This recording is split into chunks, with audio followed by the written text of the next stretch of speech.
Today we are discuss about in molecular genetics. In this chapter deals with the genetic material of RNA or DNA and transcription, translation, genetic code. These are discussed in this chapter. First, the gene as the functional unit of inheritance. A gene is a basic physical and functional unit of heredity.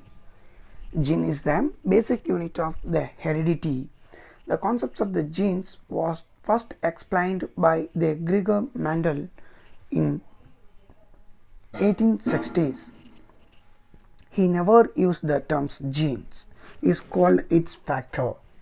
In 1909, the Danish biologist Wilhelm Johnson has coined the terms genes. That was referred to describe determinants of inheritance characters. Gene is the basic unit of the heredity, the inheritance.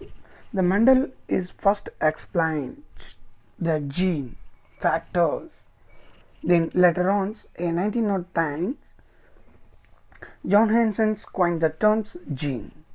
According to the classical concepts of gene introduced by the Sweden in 1902, genes have been defined as described particles that follow the Mendelian rules of inheritance, occupy a definite locus of the chromosome, and are responsible for the expression of a specific phenotypic characters. So the following properties. So according to the classical concepts, classical genetics concepts, genes is hereditary characters. It carry the classical rules or Mendelian rules of inheritance. It's occupy the definite locus of the chromosomes. Genes வந்து பாத்தீங்க அப்படினாக்கா chromosomes-ல locate ஆயிருக்கும். இதுக்குன்னு ஒரு definite place, ஒரு locus, ஒரு locations இருக்கு. Chromosomes is responsible for the expressions of a specific phenotype characters. ஓகேவா, இந்த genes chromosomes-ல locate ஆயிருக்கக்கூடிய இந்த genes வந்து பாத்தீங்க அப்படினாக்கா ஒரு specific phenotype character-க்கு வந்து ரெஸ்பான்சிபிளா இருக்கு. ஸோ இப்போ இந்த ஜீனோட ப்ராப்பர்ட்டிஸ், ஸோ இதெல்லாம் நம்ம வந்து இதோட ப்ராப்பர்ட்டிஸ்ன்னு சொல்கிறோம் அப்படின்னு சொல்லிட்டு பாருங்கள். So properties of gene, a number of genes in each organisms is more than the number of chromosome. Hence several genes are located on the same chromosome. ஓகேங்களா, ஒரு ஆர்கனிசத்தில் இருக்கக்கூடிய number of genes and number of chromosomes compare பண்ணிங்க அப்படின்னாக்கா genes is more than the chromosomes. குரோமோசோம்ஸை விட genes வந்து அதிகமாக இருக்கும், ஜீனோட நம்பர் வந்து அதிகமாக இருக்குது. ஸோ அப்போ என்ன ஆகுது அப்படின்னு பார்த்தீங்க அப்படின்னாக்கா, so each chromosomes having the several genes, ஒவ்வொரு குரோமோசோம்ஸ்லையும் நிறைய நம்பர் ஆஃப் ஜீன்ஸ் வந்து ப்ரெசண்ட் ஆகிருக்கும். ஓகேங்களா, ஒவ்வொரு குரோமோசோம்ஸ்லையும் நம்பர் ஆஃப் ஜீன்ஸ் வந்து ப்ரெசண்ட் ஆகிருக்கு. The genes are arranged in a single linear order like beads on a string. So இந்த ஜீன்ஸ் வந்து பார்த்திங்க அப்படின்னாக்கா நமக்கு எப்படி இருக்குன்னா லீனியராக அரேஞ்ச் ஆகிருக்கும், அப்படியே ஒரு லைனாக. ஸோ ஒரு பீட்ஸ் இருக்குல்லையே, பால்ஸ், அதை வந்து அடுக்கி வச்சோம் அப்படின்னாக்கா மணி கோத்து வச்சா எப்படி இருக்கும், ஸோ அந்த மாதிரி வந்து பார்த்திங்க அப்படின்னாக்கா இந்த ஜீன்ஸ் வந்து குரோமோசோம்ஸில் ஒரு லீனியராக அரேஞ்ச் ஆகிருக்கு. Each jeans occupy a specific positions is called locus. ஒவ்வொரு ஜீன்ஸ்க்கும் ஒவ்வொரு பொசிஷன், ஒவ்வொரு பிளேஸ் இருக்குது. ஸோ அந்த ஜீன் இருக்கக்கூடிய பிளேஸ், அந்த லொக்கேஷனை நம்ம என்னென்னு சொல்கிறோம் அப்படின்னாக்கா லோக்கஸ் அப்படின்னு சொல்கிறோம். ஓகேங்களா, அந்த ஜீன் இருக்கக்கூடிய அந்த லொக்கேஷனை லோக்கஸ் அப்படின்னு சொல்கிறோம். Genes may exist in a several alternate forms is called allele. So அந்த ஜீன்ஸ் வந்து ஆல்டர்னேட் ஃபார்மில் எக்ஸ்ப்ரெஸ் ஆகும். ஓகேங்களா, so alternate form of the ஜீனோட ஆல்டர்னேட் ஃபார்மை தான் நம்ம என்னென்னு சொல்கிறோம் அப்படின்னாக்கா அல்லில் அப்படின்னு சொல்கிறோம். தென் அதுக்கடுத்து பாருங்கள், genes may undergo a sudden change in position and compositions is called as mutation. ஓகேங்களா, அதாவது sudden change of the genetic மெட்டீரியலில் ஏற்படக்கூடிய சடன் சேஞ்ச் தான் நம்ம வந்து மியூட்டேஷன் அப்படின்னு சொல்கிறோம். ஸோ இதில் என்ன ஆகுது அப்படின்னாக்கா ஜீன்ஸில் வந்து பார்த்திங்க அப்படின்னாக்கா சடனாக சேஞ்சஸ் நடக்குது. பொசிஷன் அண்ட் காம்போசிஷன்ஸ், அது லொக்கேட் ஆகிருக்கக்கூடிய பிளேஸ். ஓகேங்களா, ஜீனோட லொக்கேஷன் இருக்கு இல்லைங்களா, லோக்கஸ், ஸோ அது வந்து சேஞ்ச் ஆகலாம். ஸோ அப்படி இல்லை அப்படின்னாக்கா காம்போசிஷன் எனக்கூடியது அதில் இருக்கக்கூடிய நம்பர் ஆஃப் ஜீன்ஸ், இந்த ஜீன்ஸில் வந்து சேஞ்சஸ் ஏற்படலாம். ஸோ அதுதான் நம்ம வந்து மியூட்டேஷன் அப்படின்னு சொல்கிறோம். Next genes are capable of self duplication producing their own copies. ஓகேவா, ஜீனுக்கான ஒரு கேரக்டர் என்ன அப்படின்னு பார்த்தீங்க அப்படின்னாக்கா, இந்த ஜெனட்டிக் மெட்டீரியலுக்கான கேரக்டரே self replications, capable of self replicate. So இந்த ஜெனட்டிக் மெட்டீரியல் என்ன பண்ணோம் அப்படின்னாக்கா, ஸோ அதே மாதிரி ஒரு காப்பியை அதுவே வந்து ப்ரொடியூஸ் பண்ணிக்கும், தானாக அதுவே வந்து ரெப்ளிகேட் ஆகக்கூடிய எபிலிட்டி ஜீன்ஸுக்கு இருக்குது. ஸோ இதுதான் ஜீனோட ப்ராப்பர்ட்டிஸ். ஓகேங்களா, ஜீனோட ப்ராப்பர்ட்டிஸ். நெக்ஸ்ட் பாருங்கள், in search of genetic material.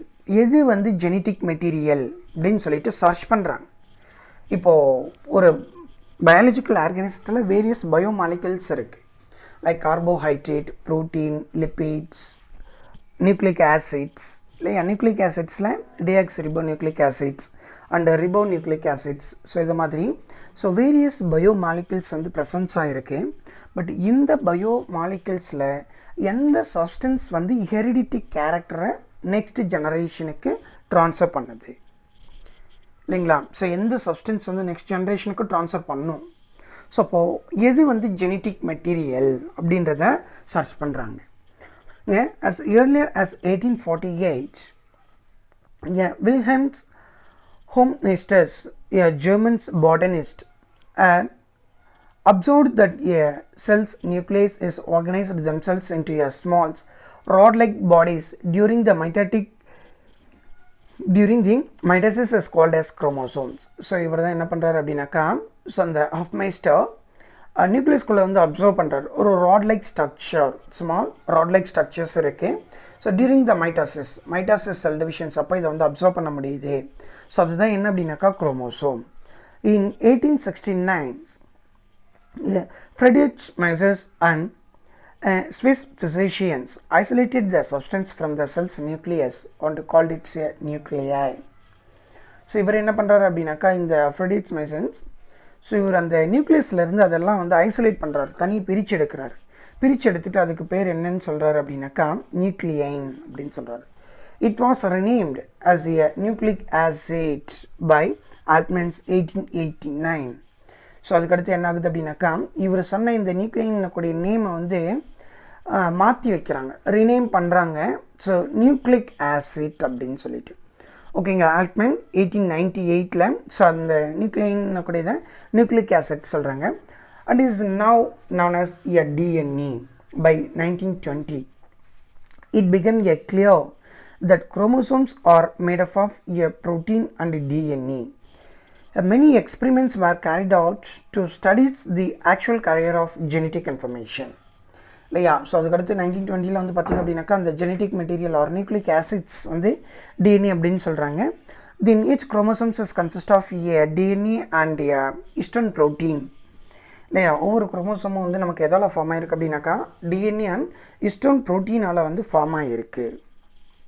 So அப்போ அந்த டிஎன்ஏ அண்ட் ஹிஸ்டோன் ப்ரோட்டீன்ஸ் இருக்கு இல்லைங்களா. ஸோ அந்த டிஎன்ஏ அண்ட் ஹிஸ்டோன் ப்ரோட்டீன்ஸை வந்து பார்த்திங்கன்னா நமக்கு மேஜர் காம்பனன்ட்ஸ் இருக்கக்கூடியது நியூக்ளிக் ஆசிட் வந்து டிஎன்ஏ. ஸோ இதை பற்றி நம்ம வேரியஸ் எக்ஸ்பெரிமெண்ட்ஸ் வந்து ஸ்டடி பண்ணியிருக்கோம் இல்லையா.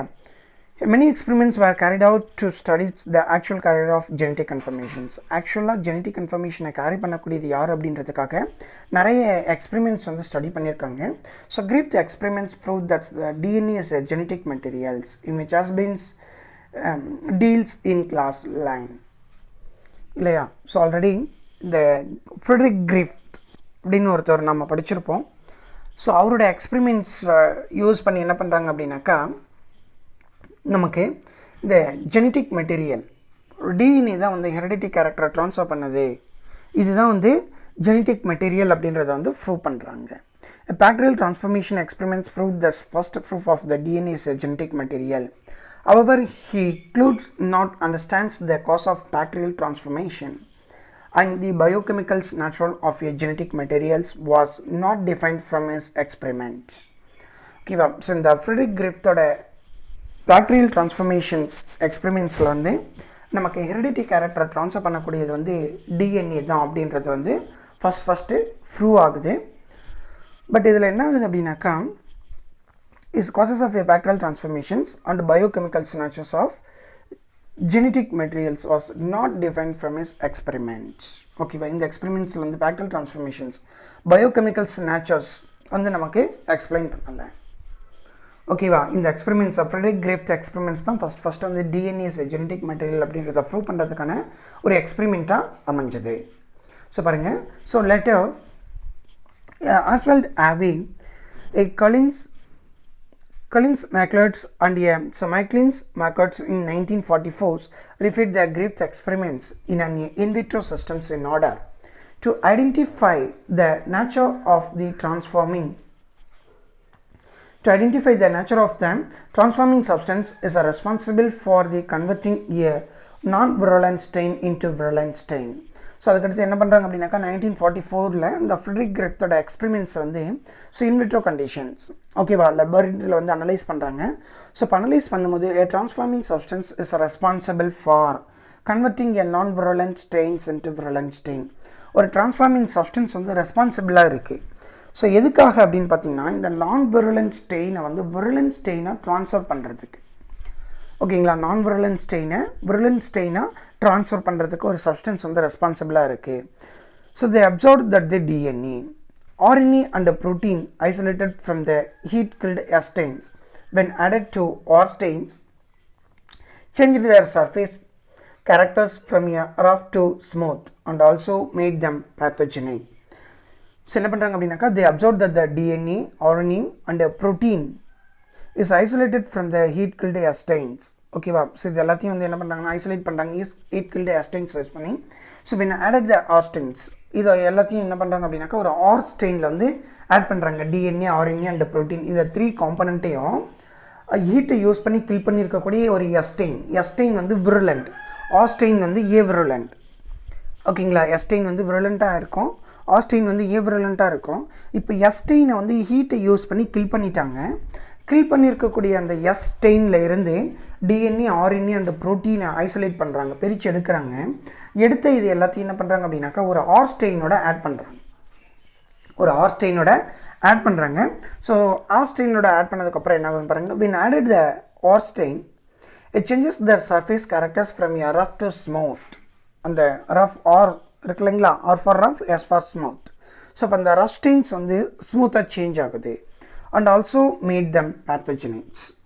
ஓகேவா, ரஃப் ஸ்டெயின் வந்து நமக்கு ஸ்மூத் ஸ்டெயினாக சேஞ்ச் ஆகிடுச்சு. அது மட்டும் இல்லாமல் ஸோ அது என்னவா இருக்குது, பேத்தோஜெனிக் டிசீஸை காஸ் பண்ணக்கூடியதாக இருக்குது. But when the extract was treated with DNAs. So DNAs அந்த எக்ஸ்ட்ராக்ட் வந்து எதை யூஸ் பண்ணி ட்ரீட் பண்ணுறாங்க அப்படின்னாக்கா DNAs, the transforming ability was lost. ஓகேவா, அந்த டிஎன்ஏஸ்க்கு வந்து பார்த்திங்கனாக்கா ட்ரான்ஸ்ஃபார்மர் எபிலிட்டிஸ் வந்து லாஸ் ஆகுது.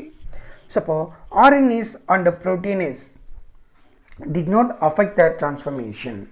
ஓகேவா, RNAs அண்ட் proteins கூடிய என்சைம்ஸ் வந்து நமக்கு இந்த டிரான்ஸ்ஃபார்மேஷன்ஸ் வந்து அஃபெக்ட் பண்ணலை. So digestion with DNAs so incubated the transformation is suggesting that the DNA caused the transformation.